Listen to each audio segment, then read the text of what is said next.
Hello everyone, నేను వచ్చేసి మీ ఆదిబుజ్జిని. మీరు చూస్తున్నారు Chandrakrishnasri vlogs. Welcome back to my world. ఈరోజు మీరు చూస్తున్న వ్లాగ్ వచ్చేసేసి July 4th. ఆ రోజు మా జ్ఞాని బర్త్డే అనమాట.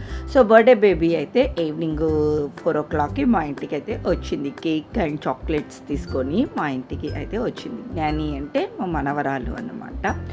సో ఇక్కడ నాకు ఇస్తావా, తాతయ్యకి ఇస్తావా చాక్లెట్స్ అని అంటుంటే వాళ్ళ తాతయ్యకి ఇస్తుందంట. సో ఎంత సిగ్గుపడుతుంది కదా వాళ్ళ తాతయ్యకి ఇవ్వాలి అని.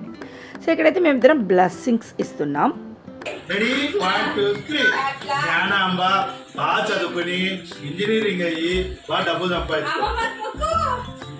నానమ్మ నానమ్మ సో ఆశీర్వదించాం, మంచి చదువులు అయితే చదువుకోవాలి అనేసి అని ఓ చిన్న కాంప్లిమెంట్ అయితే ఇచ్చాం. గ్రీషుగాడు దగ్గర ఒక చిన్న చైన్ ఉన్నిందన్నమాట. ఒక చిన్న ఒక లిటిల్ డైమండ్ టైప్గా అన్నట్లుగా ఉండేసేసి, అంటే ఒరిజినల్ డైమండ్ కాదండి, జస్ట్ అట్లాంటిది ఒకటి ఉండింటే అది ఇచ్చింది. సో అండ్ ఇంకా సడన్గా వచ్చారు కదా, కొంచెం అమౌంట్ అది అయితే అలా చిన్నగా ఇచ్చాం. ఏదో ఒకటి తీసుకుంటుంది కదా అన్నట్లు చిన్న కాంప్లిమెంట్ లాగా అలా అయితే ఇచ్చాము, బ్లెస్సింగ్స్ ఇచ్చాము. సో ఒక 1/2 hour అయితే అలా ఉండేసేసి ఇంకా ఇంటికైతే వెళ్ళిపోయారనమాట. ఇది మరుసటి రోజు ఫ్రైడే రోజు. సో మా హస్బెండ్కి కొర్ర పాయసము ఎక్కడికన్నా వెళ్ళినప్పుడు, మన సౌత్ ఇండియన్ థాలి తీసుకుంటున్నప్పుడు కొర్ర పాయసము కొంచెం ఎక్కువగా ఇస్తూ ఉన్నారు ఈ మధ్యలో. సో తను ఇష్టంగా తింటూ ఉన్నాడు. సో అది నేను ఇంట్లో ఎందుకు ట్రై చేయకూడదు అనేసి అని మరుసటి రోజు వచ్చేసేసి నేను కొర్ర బియ్యం అయితే తెప్పించేసేసుకున్నాను. సో ఆఫ్టర్నూన్ 12 o'clock అలా అయితే నానపెట్టాను. ఈవినింగ్ స్నాక్స్ లాగా చేద్దాము అనేసి అన్నమాట. సో బాగా నానితే మంచిగా ఉంటాయి అంట కదా, సో అనుకో బెల్లం వేసి చేస్తూ ఉన్నాను. సో దానికి కావాల్సినవి ఇంకా కాజు, నెయ్యి అండ్ ఇలాచి పొడి. నేను ఇంకా దేవునికి ఏదో ఒకటి మనం చేస్తూ ఉంటాం కదా, సో ఇలాచీని అయితే ఇలా పౌడర్ చేసి ఒక బాక్స్లో సపరేట్ పక్కన అయితే పెట్టేసేసుకొని వండింటానమాట. సో ఇంకా ప్రాసెస్లోకి చాలా కొన్ని ఇంగ్రీడియంట్సే. కొర్ర బియ్యము నానబెట్టేసేసుకోవాలి, బెల్లము, తర్వాత నెయ్యి, గోడంబి అండ్ ఇలాచి పౌడర్ అనమాట. ఇక నేను ఒక మిస్టేక్ చేశాను, మంచిగా నానపెట్టుకున్నానండి. నానపెట్టేసుకున్న తర్వాత నేను మళ్ళీ నెయ్యి వేసి కొర్రల్ని వేయించుకున్నానమాట. అది నేను చేసిన ఒక బిగ్ మిస్టేక్. అంటే కొర్రల్ని నెయ్యిలో వేయించుకుంటే అదేం పెద్ద తప్ప, నేరమా, ఘోరమా అని అనుకుంటున్నారేమో. చెప్తాను అది వేయించుకున్నాక ఏం చేశాను అన్నది, ఆ మిస్టేక్ని చెప్తాను అనమాట. సో ఫస్ట్ అయితే నెయ్యి వేసేసి కొన్ని గోడంబిని అయితే వేయించు పక్కన పెట్టేసుకున్నాను.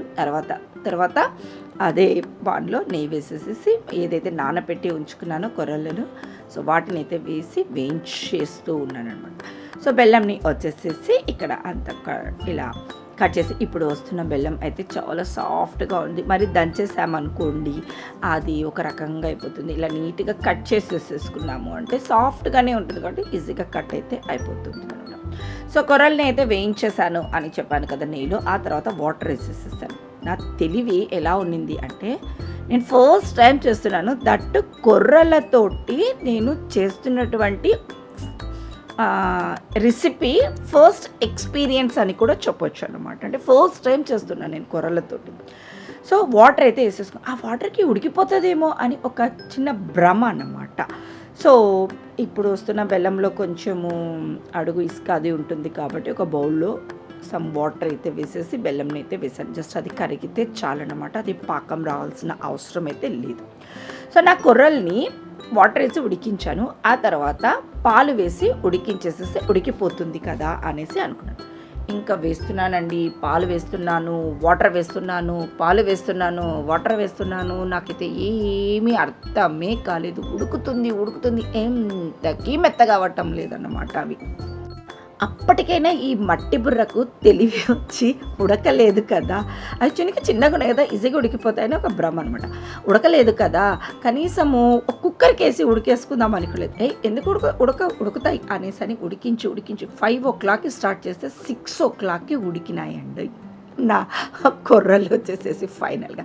ఆ తర్వాత మంచిగా ఉడికిన తర్వాత పాలు వేసేసుకొని ఉడికించేసేసుకున్న తర్వాత ఏదైతే బెల్లము లిక్విడ్ చేసుకున్నాను కదా అది వేసేసుకున్నాను, మంచిగా నెయ్యి వేసుకున్నాను, వేయించిన గోడంబి కూడా వేసేసుకున్నాను అనమాట.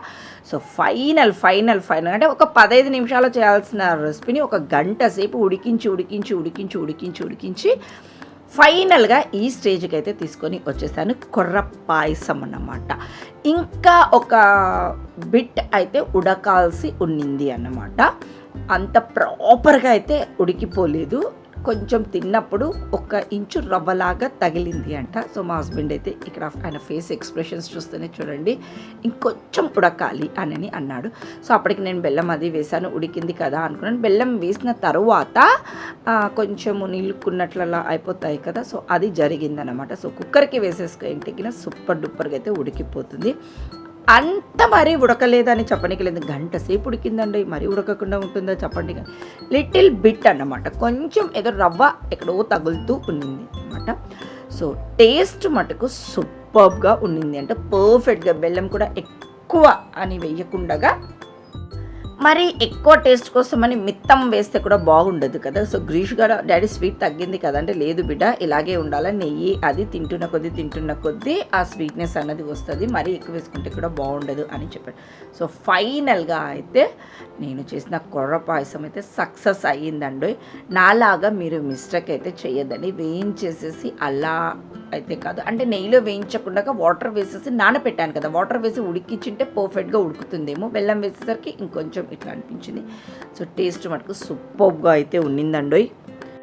మా హస్బెండ్కి ఎంతో ఇష్టమైన కొర్ర పాయసం అయితే చేసి ఇచ్చేసానండి. సో అప్పుడప్పుడు ఇలాంటి రెసిపీస్ని అయితే ట్రై చేయాలి, చేస్తూ ఉండాలి. ఈ వ్లాగ్ ఇక్కడికి ఎండ్ చేస్తున్నాను.